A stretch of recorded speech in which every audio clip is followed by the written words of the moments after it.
In a world of Johnnies, Timmies, and Spikes, we must all arrive at the win condition.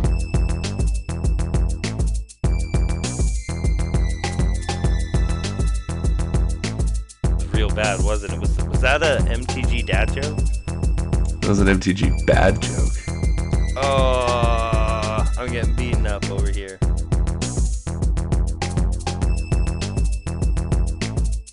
Hello again, and welcome back to the Win Condition Podcast, your source for lore, news, and brews in the Magic the Gathering community.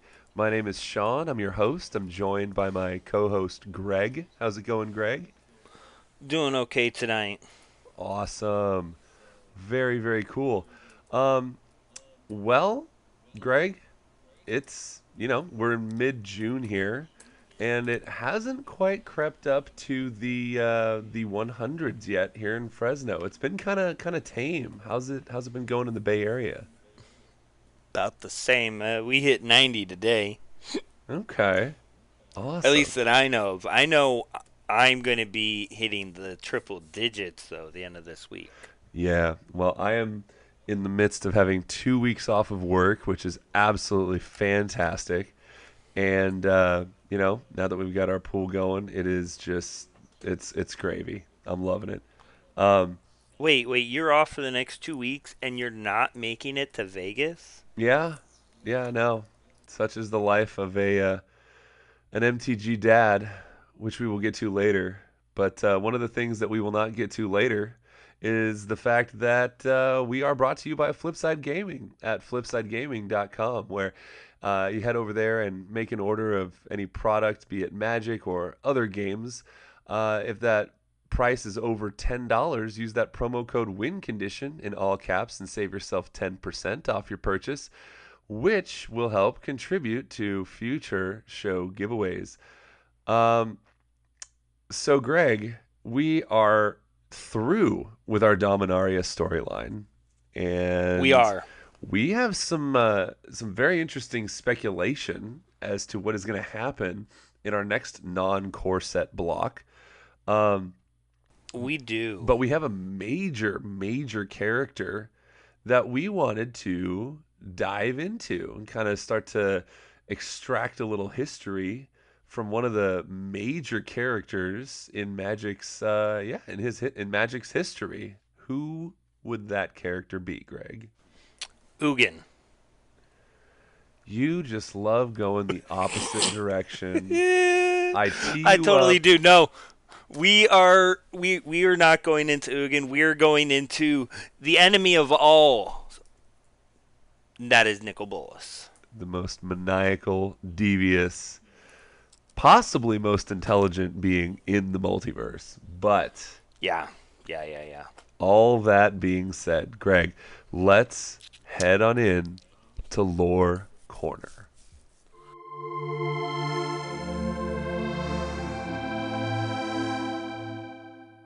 All right, so we're going to give you a little bit of interesting information. We're going to start with a description of him, and then we're going to go and talk about each of these areas and how we feel about them.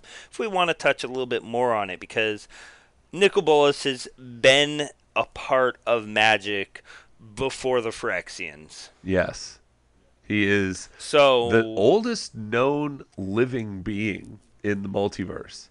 So he has quite a bit of history. We are going to do our best to give it to you in sort of the Cliff Notes version and then discuss any interesting points as we go along.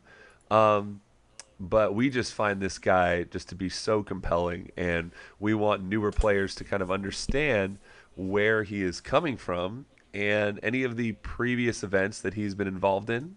So we wanted to bring you the abridged history of Nicol Bolas. Greg, why don't you kick us off? Well, I'm going to start here with the description. So Bolas is considered to be the most powerful planeswalker of the multiverse and the oldest being.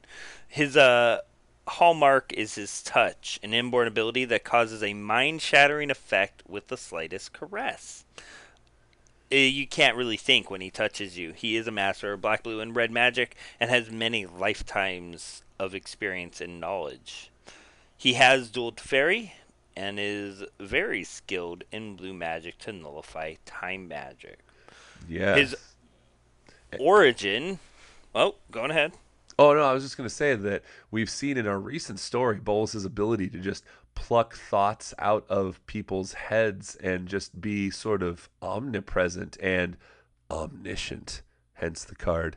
But yes, let's head on into his origin. Nicol All right. Bolas was old before Dominaria was even born. He sired entire races, populated entire planes, then hunted them to extinction for his amusement. So we have a sadistic, cruel character right off the bat with no lack of power, and enjoys doing it. So, oh man, we have the Dragon War and his ascension.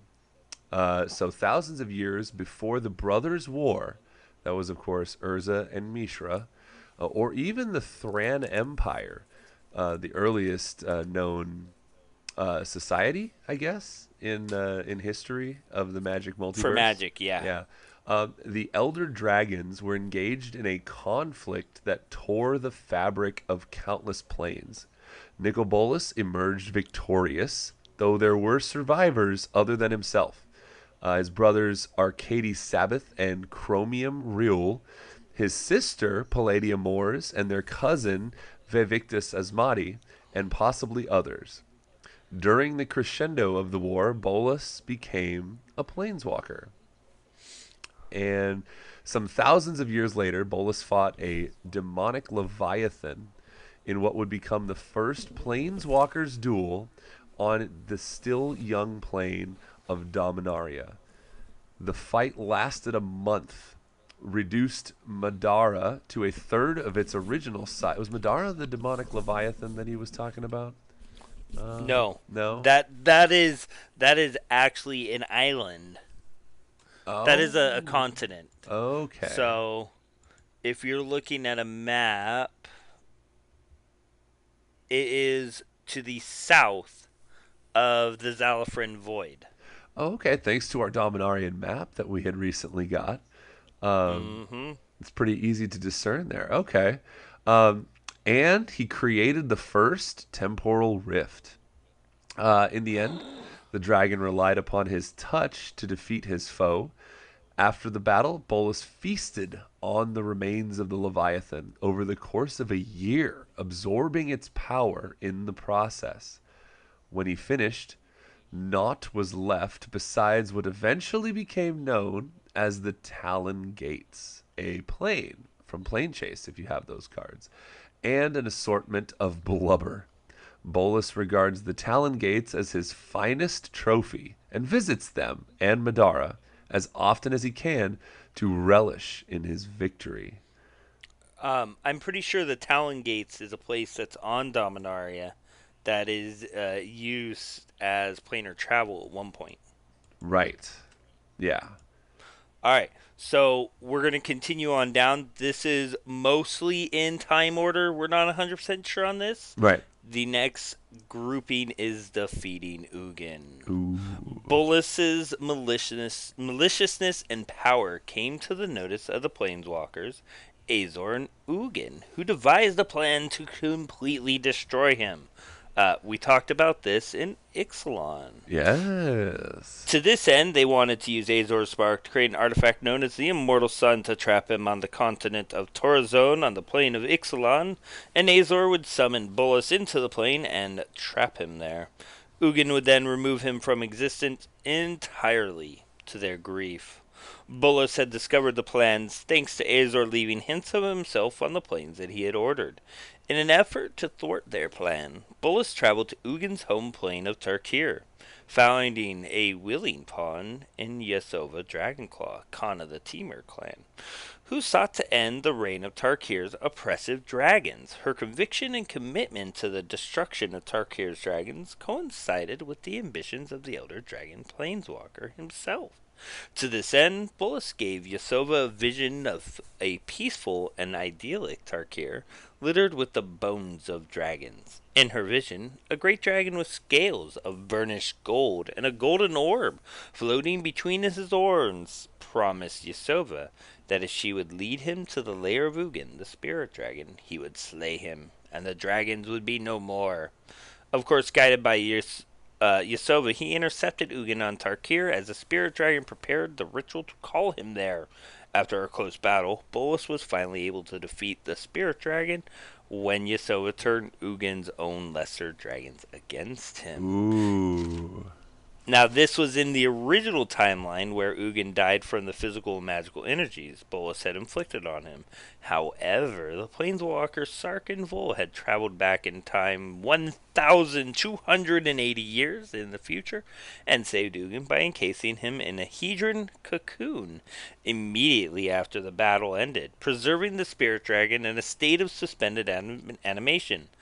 And unbeknownst to Bolas, the time stream has changed so that Ugin still lived. That dun dun dun. That pesky time traveling storyline of the Khans block. Man, I mean, knowing what we have experienced there, anything is possible. Just because you have a character deceased does not mean that we cannot travel around in time to bring them back. But we've really only seen Ugin as sort of a match of Bolas in battle. I mean, he did battle Ajani, which we will probably encounter later. But yeah, the fact that his mind control, coupled with the help of Yasova Dragonclaw, can turn those forces against him. He is so powerful. It's just he really is. Yeah, it's amazing. So the next part, we go back to Dominaria with the Madaran Emperor. Yes. At some point, Bolas somehow became metaphysically tied to the Madaran temporal rift that he had inadvertently created thousands of years earlier. As a result, he became unable to physically manifest on Dominaria without anchoring himself to local mana lines, lest his presence overwhelm the plane and crack its foundation. On Madara, 3 lines of blue, black, and red mana intersected at a single point that was ideal for Bolas' purposes. Bolas slew the then Empress of Madara and erected his imperial shrine on the focal point. From there, he reigned for 400 years as God Emperor of Madara. Unfortunately, Emperor. He's got accomplishments, right? God Pharaoh, God Emperor. Yeah, exactly. Unfortunately, Bolas created his own worst enemy in the form of his imperial champion, Tetsuo Umezawa. He created Tetsuo Umezawa? Holy cow. One moment, after several trials, Tetsuo renounced his title and declared his intention to slay Bolas. Killing the dragon's regent in a fit of rage, Bolas abandons his body to follow Tetsuo's spirit into the meditation plane, unaware that it was a trap. This would ultimately prove to be a fatal mistake.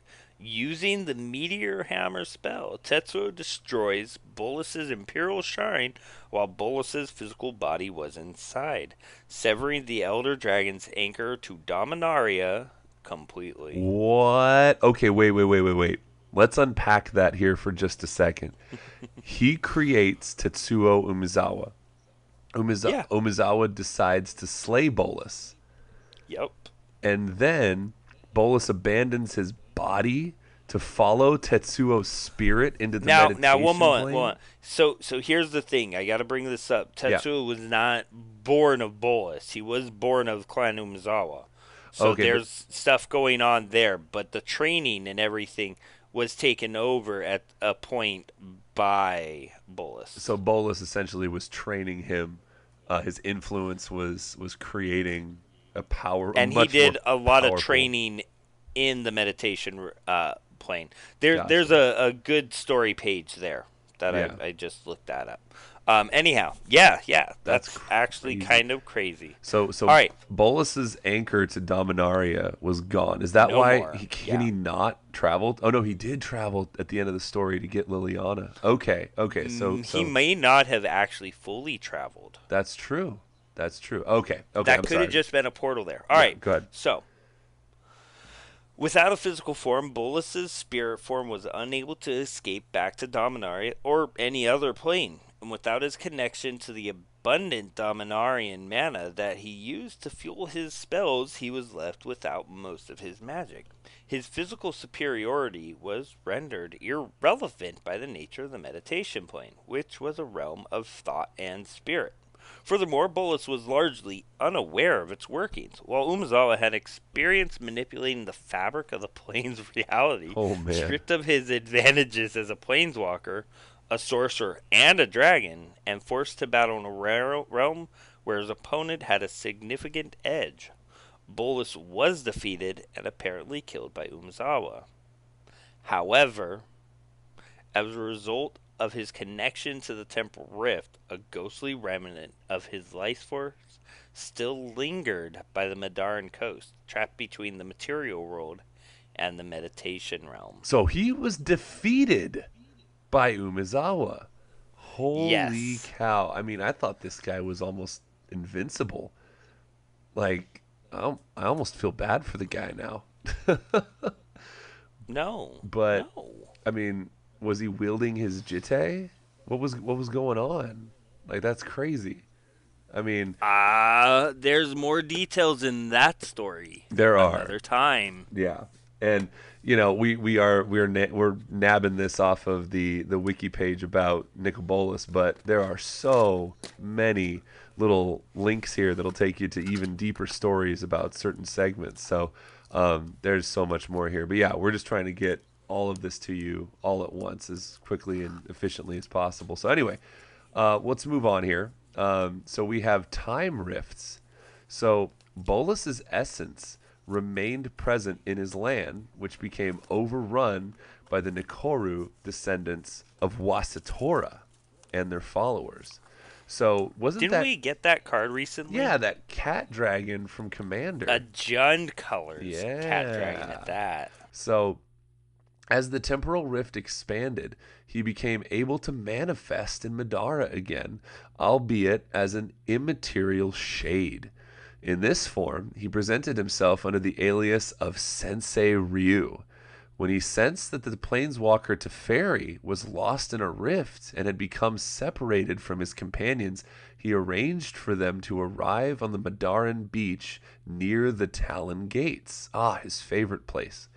Using Venser's latent planeswalker spark, he was able to finally escape his prison and be fully reborn into the physical world, regaining his body by pulling a copy of it through the rift from an earlier point in time. Who is this guy? He's like, I don't exist anymore, but I'm going to pull myself forward in time and then just inhabit my body again. Guess what? I'm back. What? Okay, all right. Wow. Let's keep going. After Teferi located his companions, he challenged the dragon to a duel in an effort to stay Bolas's gratitude. Bolas easily won, absorbing and planeswalking away from Teferi's attacks. After which he tortured him with his mind-shattering touch and ripped his body to pieces. Of course, Teferi is who we're talking about. So Teferi's body ripped to pieces. While Bolas was taunting Teferi's allies with the defeated planeswalker's head in his claw, the dying Teferi shared his knowledge of the collapsing planes with him, and he was made aware of the severity of the rift problem. Bolas decided to let Teferi live, allowing the dismembered mage to heal himself. What? Keep in mind, this is all pre-mending, so planeswalkers were pretty much still godlike. Yeah. He soon left after swearing a vow to take terrible vengeance on anyone related to the Umezawa line, and anyone who had ever aided or come into contact with it, then presumably left for Kamigawa. Bolas later returned to Madara, where he was ambushed by the planeswalker Leshrac, who formerly challenged him to a duel. The latter was defeated after an epic battle and was imprisoned in the Mask of the Myojin of Night's Reach. Bolas implied that he had stripped most of the Night's Reach's dark power, but she had managed to escape. Bolas then confessed to Teferi and his companions. Teferi must have put himself back together pretty quickly. And his companions that he had observed the rift phenomenon and took responsibility for closing the Madaran rift. In a way, he had used Leshrak's life force to close the rift, believing that it was unlikely Teferi and his band could forestall the imminent collapse of the multiverse. Bolas claimed that he had devised a plan to preserve himself in the event that happened. He then left for an unknown destination, likely Amonkhet.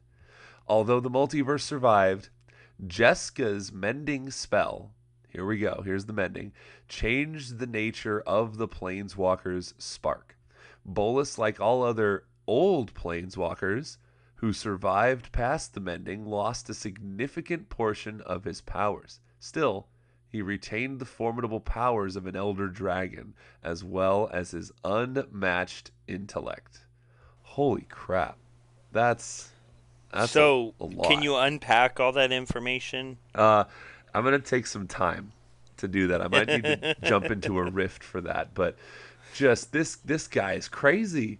I mean, he's so incredibly powerful. I'd love to learn more about what happened when he went to presumably Kamigawa. Maybe we'll learn about that if we ever do decide to return. But well, I mean, he went there to destroy the Umezawa clan for the most part. Right, but because the Umezawa clan has the ability to slip between the fabric of planes. Oh, okay. So they don't planeswalk through the blind eternities.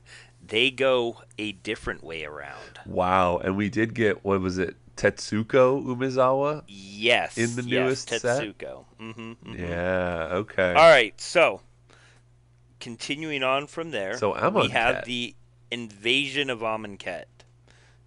At an undisclosed point directly after leaving Dominaria, shortly before the mending, Bolas turned his attention to Amonkhet, drawn to the strange metal named Lazatep and its reaction with necromancy. During his arrival, he found himself opposed by the gods of the world. Despite his waning power, the Elder Dragon proved to be a formidable enemy, laying waste to the population and driving the gods before him until they gathered in the city of Noctamun for a desperate last stand. In secret, the god Bantu conspired with Bolas to betray her brethren.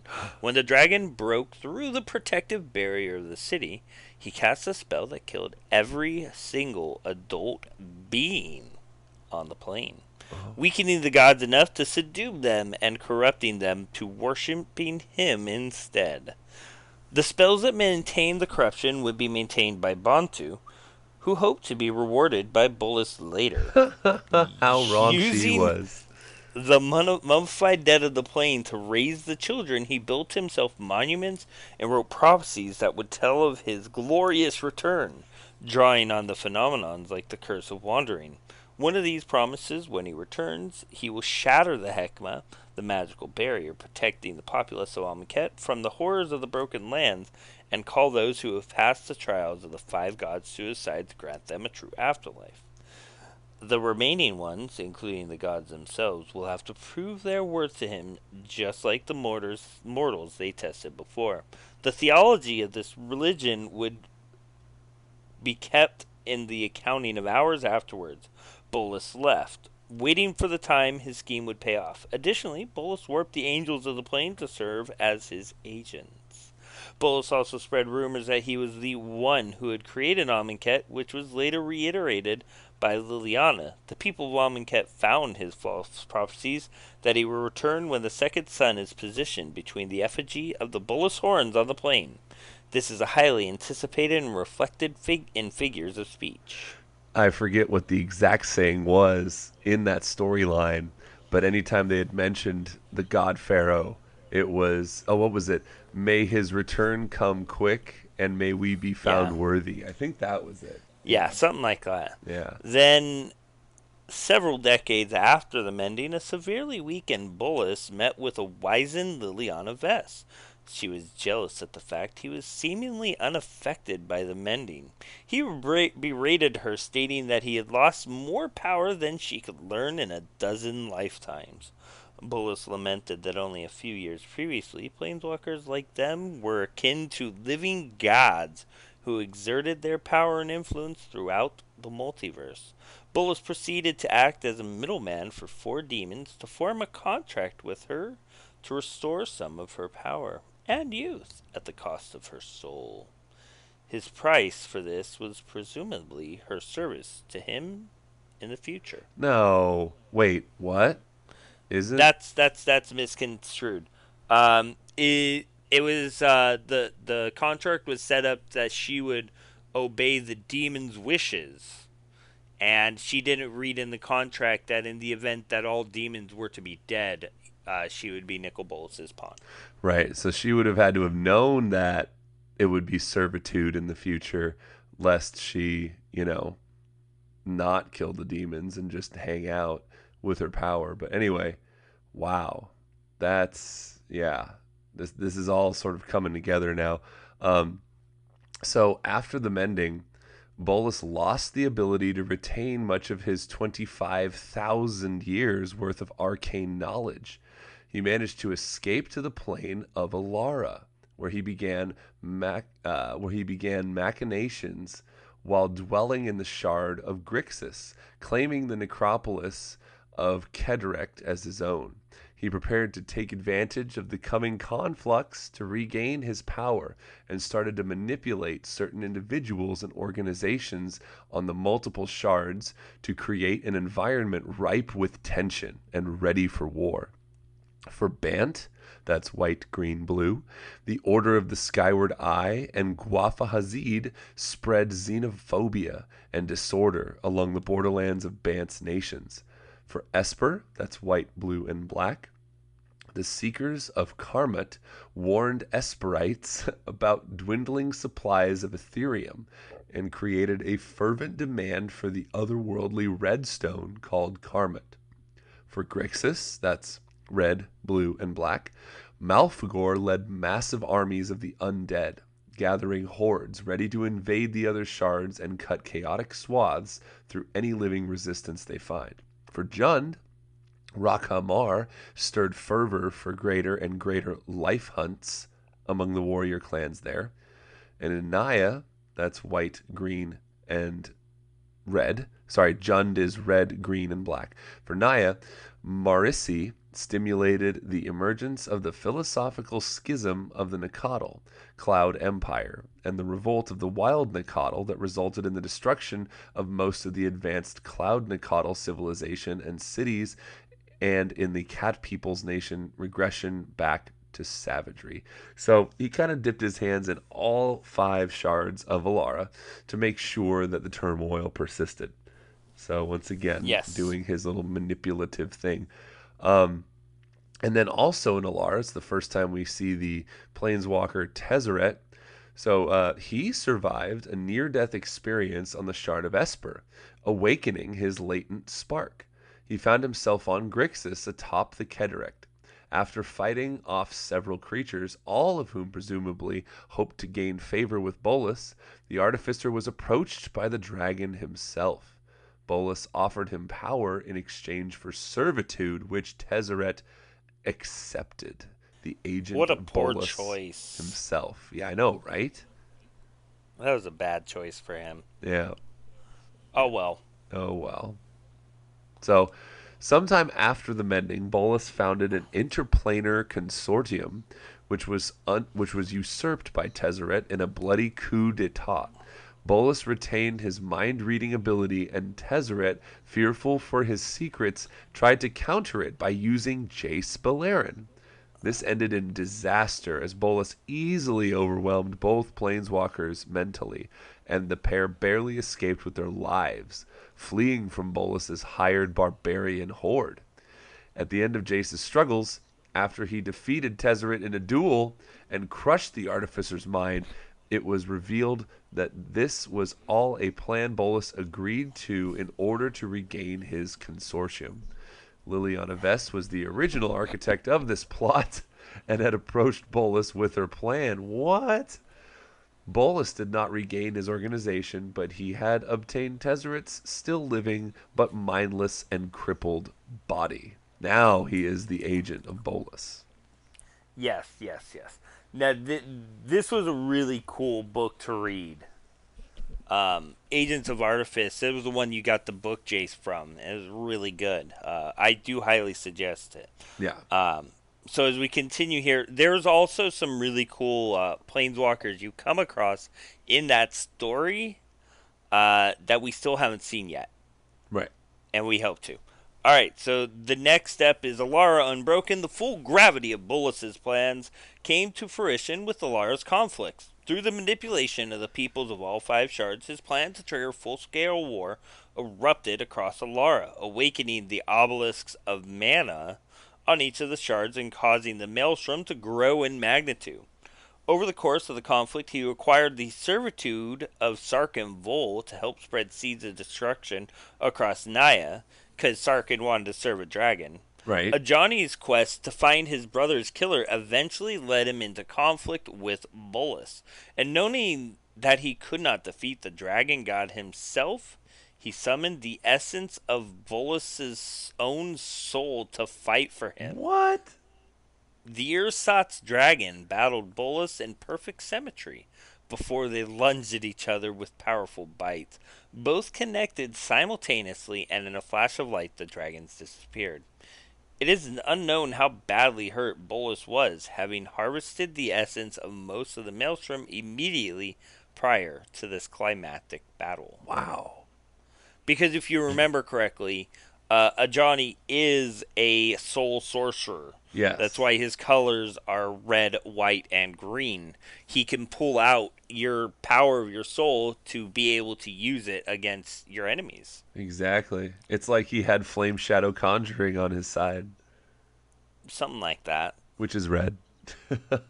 It is red. Yeah.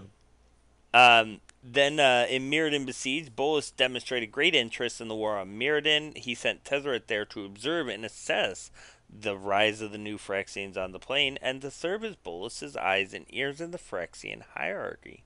Ultimately, though, the Artificer's mission was to delay the rise of a central leader for as long as possible, a task which was doomed to fail.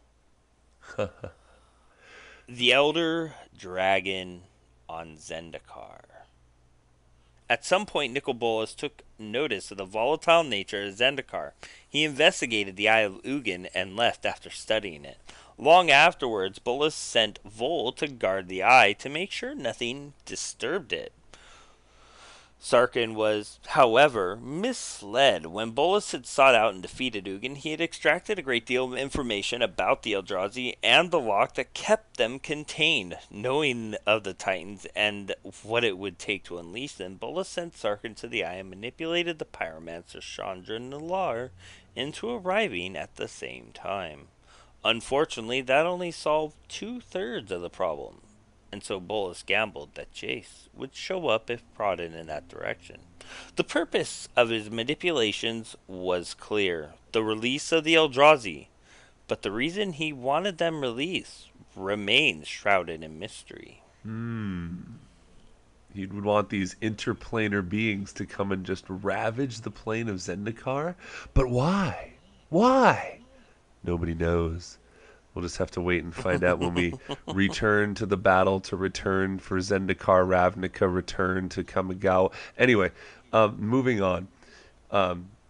We're coming up here on some more recent storylines. So with the Hour of Devastation on Amonkhet, Bolas' scheme worked as intended, with hundreds of the worthy dead becoming converted into his eternal army.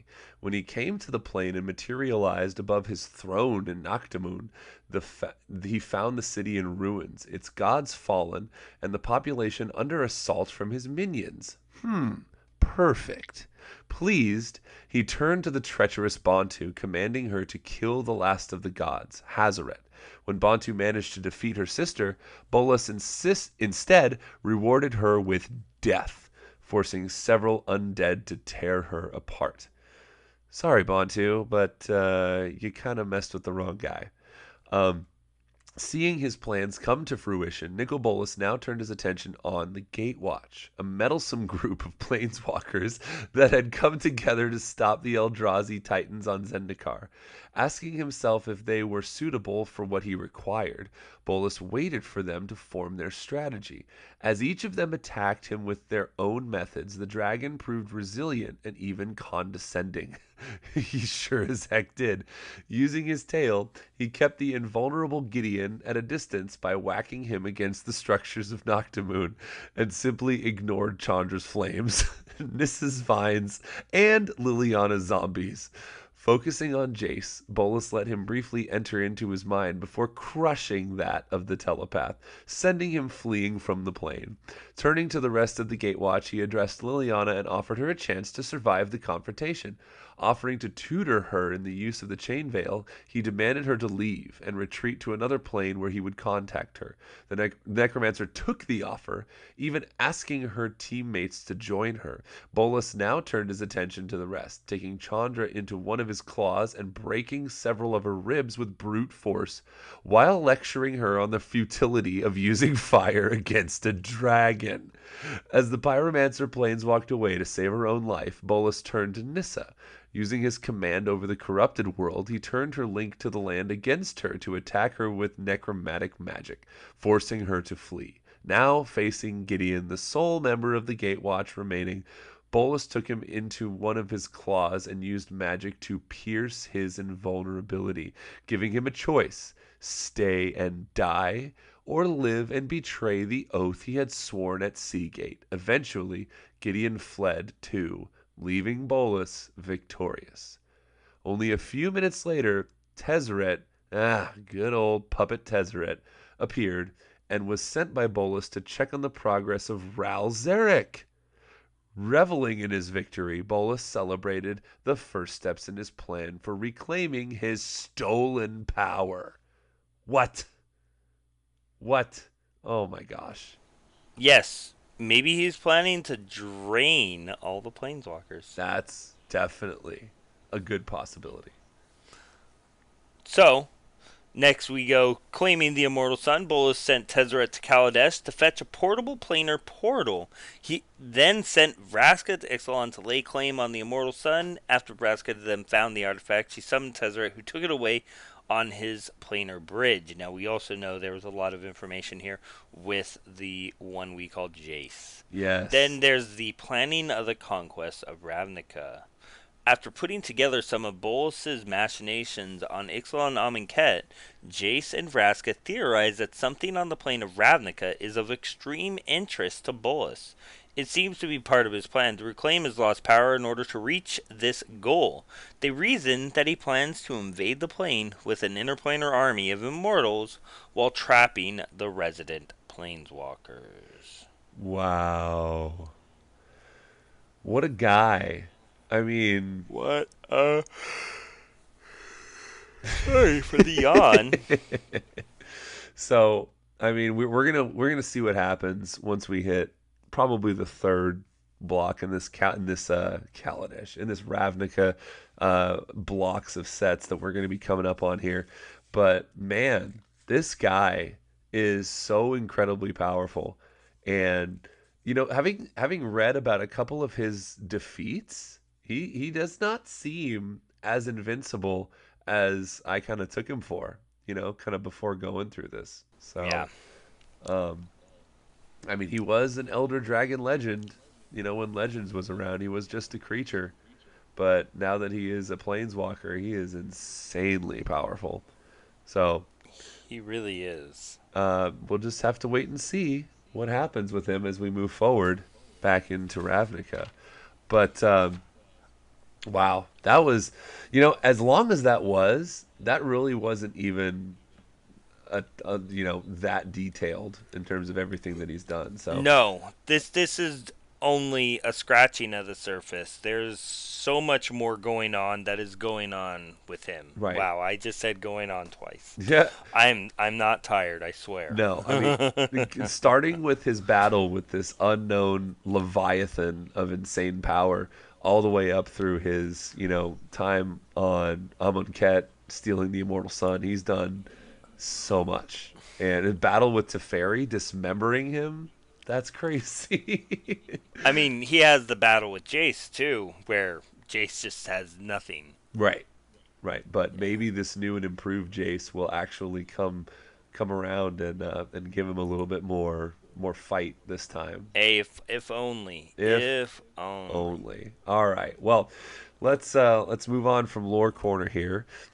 We have quite a bit that we wanted to go over. I'm not sure how much we'll get to today, seeing as our story did take kind of some time. But why don't we jump on in to As Foretold?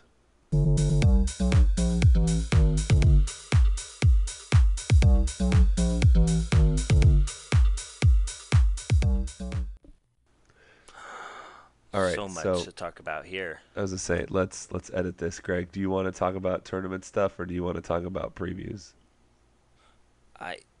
I'd rather talk about previews. Yeah. Okay. Because this kind of gets us into some really cool storyline plots. Absolutely. All right. Well, so since we had some tournaments, we had a Star City Games invitational modern tournament. The top 8 was incredibly diverse, and we also had a no ban list modern tournament, which we can kind of talk about a little bit later if we have time for it. But what we really wanted to get into here is M19, the new core set coming out.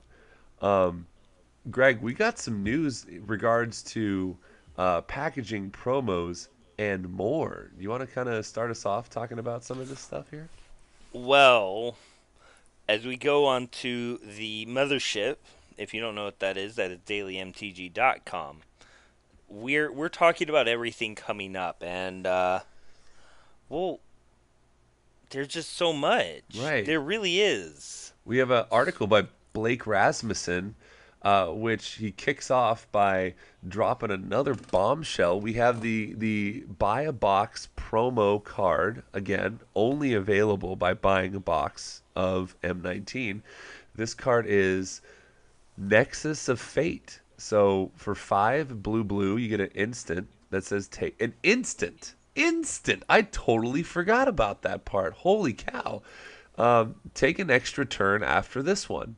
If Nexus of Fate would be put into a graveyard from anywhere, reveal Nexus of Fate and shuffle it into its owner's library. Greg, this is a game changer here. An instant. Yeah. This is the only take an extra turn instant spell that we've seen. Am I right? No. Which one? Final Fortune. Final Fortune is an instant? Are you yeah, serious? It's a double red instant. I'm serious. Okay, keep talking. I'm going to look that up. Now, you want to remember the cool thing about Final Fortune is the original one. It says target player takes a turn and then they lose the game. What? Or take an extra turn. So what people would do is say you take the extra turn. That was errated, right? That had to have been. Yeah. Totally got errated. Okay. But you could do that to somebody and then watch them die. Interesting. Oh my God, you're right. For a 2-red instant. Final Fortune is an instant. Wow. Holy cow. All right, continue.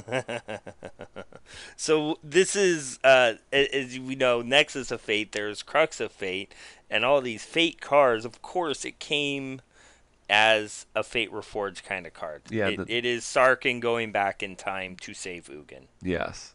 Yep. It's kind of cool. And then we got some event promos. Yes. The first one being Gutter Snipe.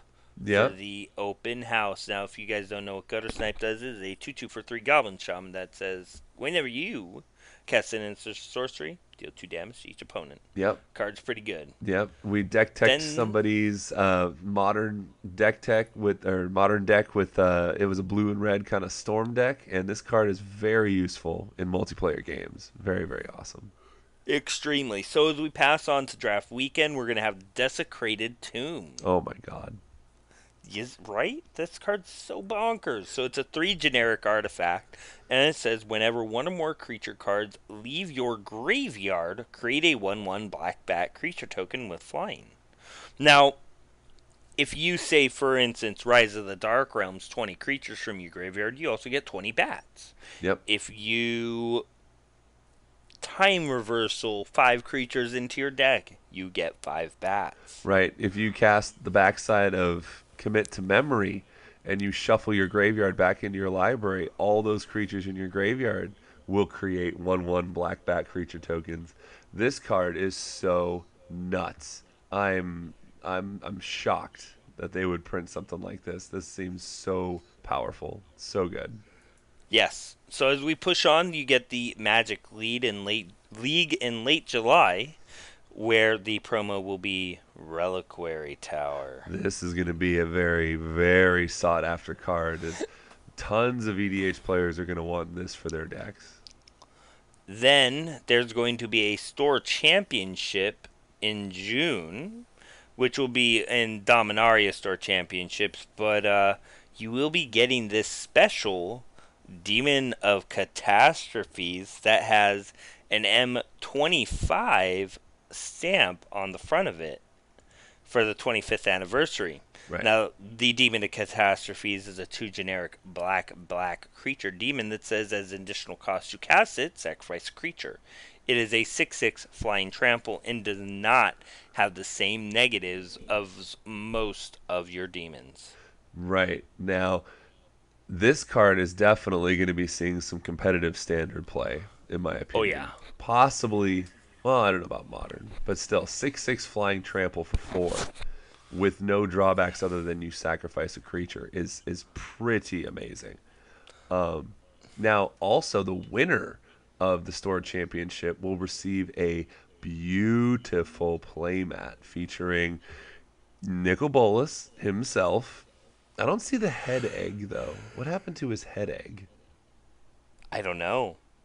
More on that later. Maybe. Possibly. Possibly not. But then we get some Friday Night Magic promo cards. We have Elvish Rejuvenator, which is 2 and a green for a 1/1 Elf Druid. When it enters the battlefield, look at the top 5 cards of your library. You may put a land card from among them on the battlefield tapped. Put the rest on the bottom in a random order. Then you get Militia Burglar, 2 and a white. Bugler. Oh, shoot. Burglar. Bugler. Thank you. Militia Bugler. 2 and a white for a 2/3 human soldier with vigilance. When it enters the battlefield, look at the top 4 cards of your library. You may reveal a creature card with power 2 or less from among them. Put it in your hand. Put the rest at the bottom of your library in a random order. And then we have Murder for 1 black. You get an instant destroy target creature. Love that flavor text. It's not work if you enjoy it. Definitely something Nicol Bolas would say. Yeah. Yeah. And then we're going to have some standard showdown, which is going to have rotating lands beautifully rendered by Elena Danner. And then there's a bunch here down in the welcome decks that we're not even going to go over because there are so many. Right. There are a few random cards that are really cool. Now, these are going to be a part of the kits. We're going to have Patient Rebuilding, which is Nicol Bolas rebuilding Amonkhet in his vision, his 3 generic blue that says at the beginning of your upkeep. Oh, it's an enchantment. Target opponent puts the top 3 cards of their library into their graveyard. Then you draw a card for each land card put into a graveyard this way. Huh. Yeah, that is a cute mill card that mills somebody and gives you card draw. Yeah. The next one I feel is just really strong, plus especially in these mono green stompy decks that are running around. Gigantosaurus, which is a creature dinosaur. It is a 10/10 for 5 green mana. Yep. That's right, you heard it. 5 green mana gets you a 10/10 vanilla. Remember, Fusion Elemental from Conflux was Wooburg, so 5 mana, but 1 of each color, and it only gave you an 8/8. This is mono-colored and gives you a 10/10. It's really cool, yeah. In the dinosaur tribe, so that's just gravy. That's awesome. All right. So then, as we continue on, we get our artwork. You want to talk about the our art on the packs? It looks like here on the packs we have artwork for Tezzeret, we have artwork for Liliana, we have artwork for a Johnny, and is this Sarkin That's Sarkin. that we have on this one here? And then the other Planeswalker, oh my gosh, I forget what her name is.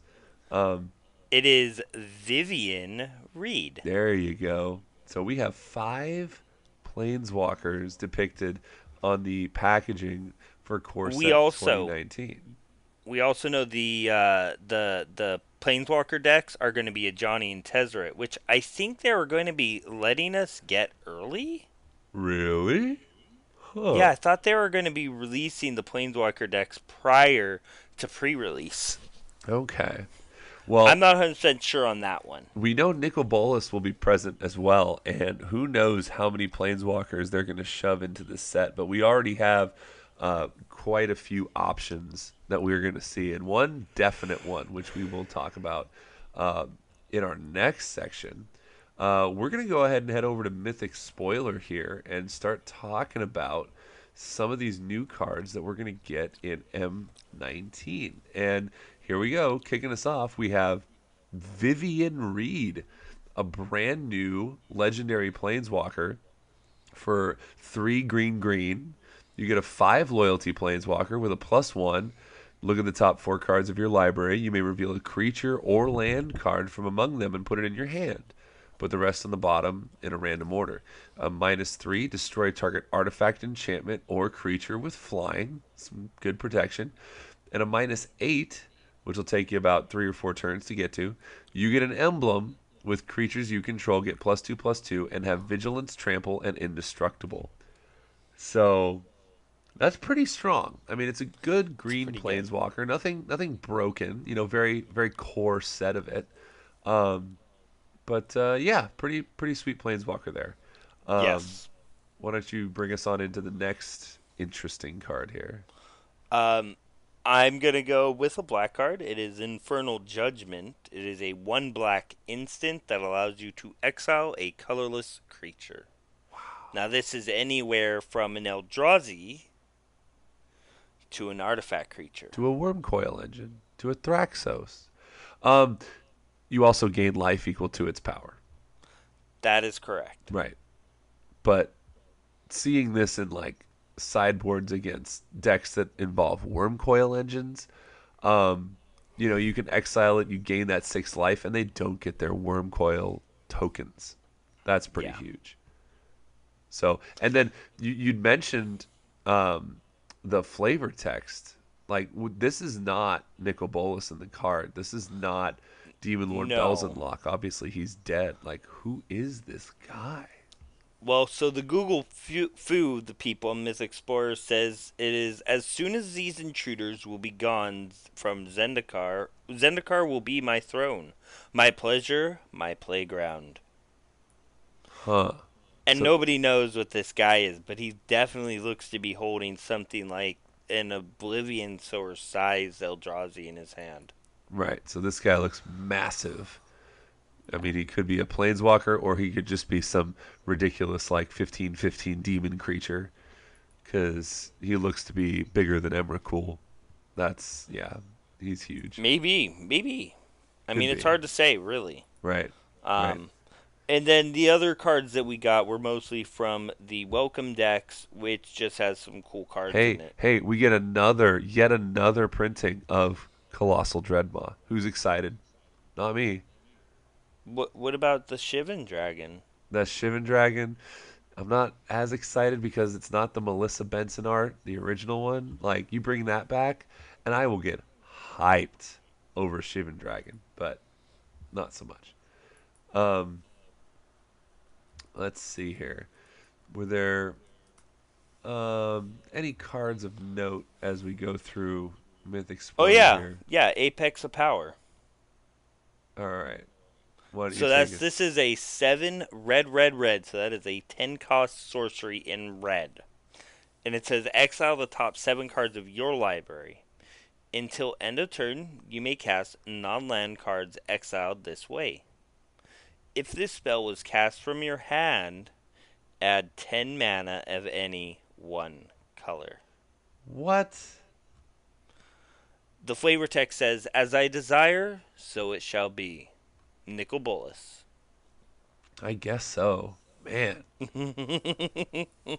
That's nuts. Oh my gosh. Right? And then sticking with the cards released on May 30th here, we have Sky Scanner, a 3-mana artifact Thopter. So it's a 1/1 flyer. When it enters the battlefield, draw a card. This can go in any deck. It's great protection. And at only 3 mana, you're drawing a card too. That seems pretty powerful. I could see this going in a few competitive decks, especially in Standard. That just seems really good.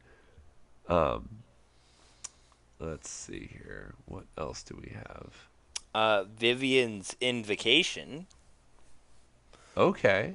Which is 5 and 2 green, so 7 sorcery that allows you to look at the top 7 cards of your library and put a creature card from among them onto the battlefield. Then you put the rest on the bottom of your library in a random order. Then when this creature is put onto the battlefield this way, it deals damage equal to its power to target creature an opponent controls. Wow. So it does not fight, it just goes, oh, well, I'll put out a 5/5 and deal 5 to your dude. Yep. Yep. I keep on coming back to Warstorm Surge's mechanic and how effective that is. Anything that can do that is A-okay in my book. And then we have a couple cards here that seem pretty core, not to pun or anything, but these are also in the Planeswalker decks here too. You have Riddlemaster Sphinx, 4 blue for a 5/5 flyer. When it enters the battlefield, you may return target creature an opponent controls to its owner's hand. You have Grave Waker, 4 black for a 5/5 flyer. Tap 5 black. Return target creature card from your graveyard to the battlefield tapped. And then you have Sarah's Guardian, 4 white for a 5/5 flyer, vigilance. Other creatures you control have vigilance. I mean, we're coming from Dominaria, where cards like this were at uncommon. I mean, they were legendary, but these are also from the Planeswalker decks, so they probably would be a little bit more nerfed. Yeah. So. Hey, I think I like the aggressive Mammoth and Sarah's Guardian that gives other creatures you control trample or other creatures you control vigilance. I think both of those are good as 6 drops. Oh, yeah. That actually sounds really, really good. You get both of those down in a game of EDH, and you're doing it. So. Yes, you are. Okay. All right. Well, we have a bunch of other cards here, and it seems like M19 is pulling cards from all over the place. Yeah. You got cards from... I know you had some speculation as to whether or not this was going to be based on plane or just trying to get all these cards out for people. And I think, it's going to be the latter. You're going to have a lot of cards from a lot of different sets in here. And let's hope that when all is said and done, it just makes for a fun draft format. Because hopefully that's a lot of what these, developers are going for nowadays with these sets. So yeah, let's move on out of the As Foretold segment. And Greg, we had a couple of listener emails here. I think we're actually only going to have time really to go over one. So we're actually going to save the Brewmaster's Lair for another episode. But we got an email from a YouTube content creator. Let me see if I can pull up my mail here. I didn't mail it off, so I don't think you're going to find it. You didn't mail it off. Oh man, that was real bad, wasn't it? Was that a MTG dad joke? That was an MTG bad joke. Oh, I'm getting beaten up over here. Do you guys hear what he's calling me? Oh my gosh. All right, let me find this here. So we had an email from one of our listeners who is starting up a YouTube channel called MTG Dads, which will focus on being a dad, a husband, and or a grown adult working full-time who is still playing Magic. And he was wondering if we had any tips about consistently creating content and making the time to do so, etc., etc. So, I mean, I just wanted to kind of touch on this because this really has been a thing that has been, you know, really shaping how Greg, you and I can actually do this, record this I know. content. And we did actually used to, create a lot more gameplay, YouTube content, what have you.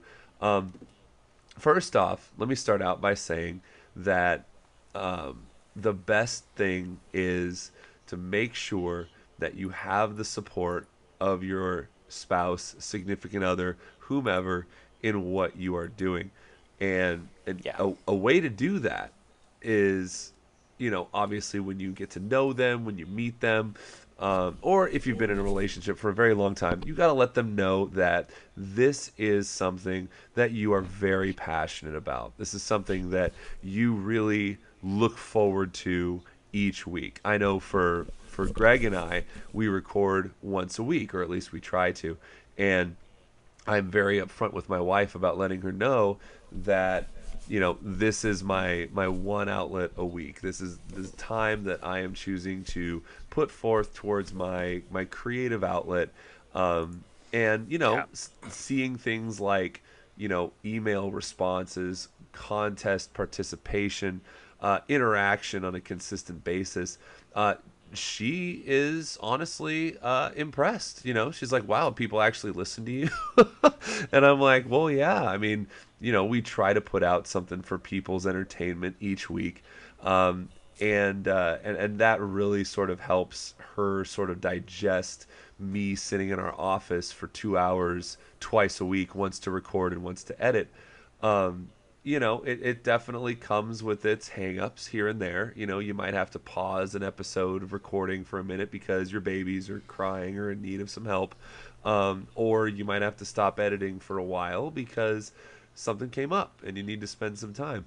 But it's really all about prioritization and time management.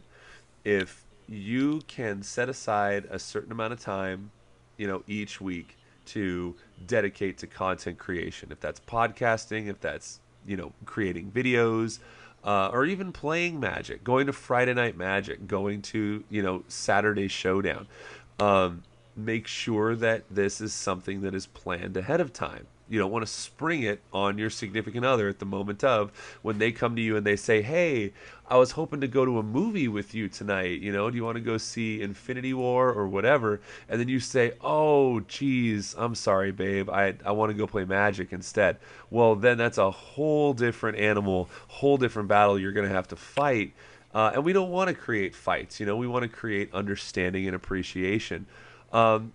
Maybe invite your significant other or your kids onto one of your episodes. If it's a YouTube video or a podcast, let them feel like they're part of the creative aspect of it.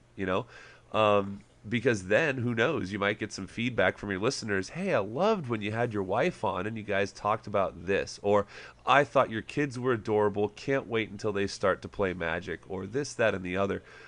You just do not want to single yourself out of your family because this is something that you don't think they'll understand, or that you don't want them to be a part of, or that you want to get away. That's the last thing you want it to appear like to your family, significant other, whomever, your kids. Um, so it like I said, it's really just communication, planning, and time management. So if you want to go play Friday Night Magic each week, let your girlfriend or wife know, hey, we're going to spend time this day, or we're going to be going and doing this, because they will be able to digest your hobby a lot easier if you let them know that they are still the focal point of your life. I mean, Yeah. once a week is not 7 days a week, and so there has to Yep. be an understanding that maybe your wife wants to go do something once a week on her end. Encourage that. That'll definitely give you more ability to do what you want on your end. I'm sorry, Greg, I've rambled on a lot about this stuff. Do you have any tips for people who want to work magic and content creation into their fabric of their life? I mean, expect to record late at night. Yes. A lot of times when we're doing these recordings, we're either recording at 8 a.m. in the morning or 10 o'clock, 11 o'clock at night, sometimes even later. Yep. Um, but don't try doing this when you're tired. Oh man. Oh You geez. make mistakes, you don't have the energy, and your viewers will see it. They'll make comment on it, and we know you guys have already to us a couple times. Yep. And it happens. You can't control everything, but you do what you can. Right. And ultimately, if you can keep putting that content out on a consistent basis, we love trying to get you guys an episode a week. I mean, part of why I started, or why we started wanting to do this podcast, was because I loved listening to Magic podcasts. I loved watching YouTube videos, and when I ran out of stuff to watch, um, I wanted to create something, because there's got to be other people in my shoes who want to, hear and digest other stuff. So, if you want to do something, don't let people tell you you shouldn't do that. You should do this instead. Do what you feel is interesting. You'll find your niche. Even if you have, less than 100 viewers, less than 100 people listening to you, there are still people out there, and word of mouth travels fast. If you make a good enough product, if your content is consistent enough, then people will find you.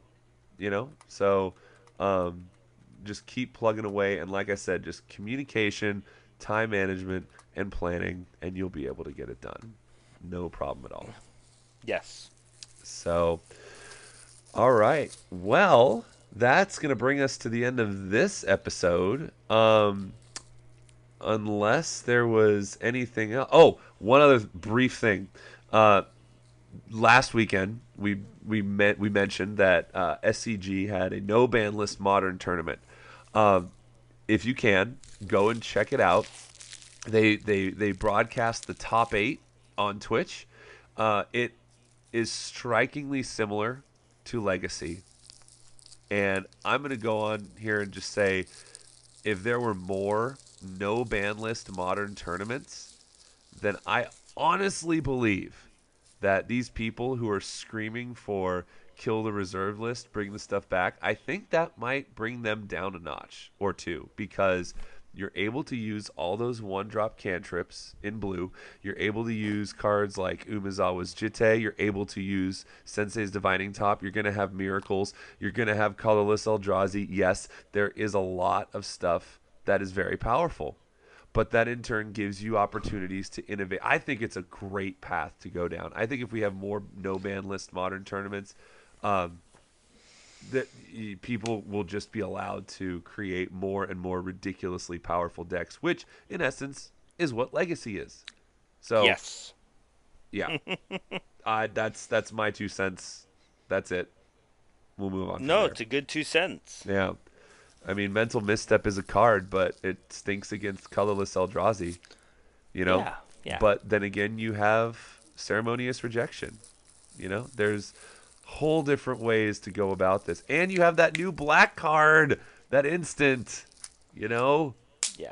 Oh, That's going to be the new box office breaker. there you go.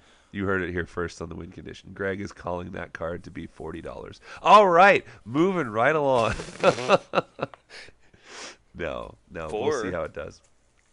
Anyway, all right, let's get out of here before we drone on too much. But not before we remind everybody that this show is brought to you by Flipside Gaming at flipsidegaming.com, where any order you make over $10, use that promo code WINCONDITION, save yourself 10% off your total purchase. Purchases over $100, get that free shipping, and that promo code will help contribute to future show giveaways. Greg, where can these fine folk on the internet find you? Well, you guys can find me on the Twitter at NoobSlasher2003. And you can find me on Twitter at MTG_Sean. The show is at The Win Condition. Shoot us an email at thewinconditionpodcast@gmail.com. Check out our YouTube channel. The link is in the show notes. And all that being said, Greg, thanks again. Always a pleasure. Next time you guys hear from us, I'll probably be in Vegas. Vegas, baby! Oh, Vegas. Man. We'll see if we can get some on-site, on-location recording for that. Maybe. But anyway. Maybe. We'll see. All right. Well, we will talk to y'all next week.